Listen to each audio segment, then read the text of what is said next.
Here's a pair of the JLab Go Tones Plus earbuds. I'm going to show you how to factory reset these. You want to factory reset these if you have problems connecting or pairing. Maybe it keeps disconnecting once in a while. Maybe it's out of sync and so on. And we'll do the factory reset using a hard reset, okay? So we're not going to go through the app or nothing, simply just using the case here.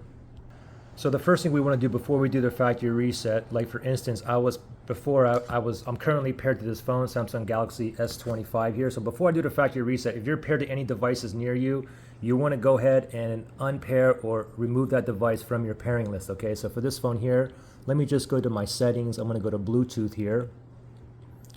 I'll tap on connections, and then I'm going to go to Bluetooth right there. And then see, it was paired before. So let me go ahead and tap on the settings here, and I'm going to unpair right here, get rid of it. If you're on an iPhone, it's like forget device. If you're on like a Samsung TV or some TVs, it might say delete or remove, okay? Anyway, it's totally gone now, okay? Now we can go ahead and do the factory reset. So first thing is close the lid, make sure the buds are in there. Now we're going to open up and we're going to tap 7 times on each bud on the touchpad here, okay? First one here, ready, go. 1, 2, 3, 4, 5, 6, 7. It should blink 4 times blue, 1, 2, 3, 4. Go to the next one, 1, 2, 3, 4, 5, 6, 7.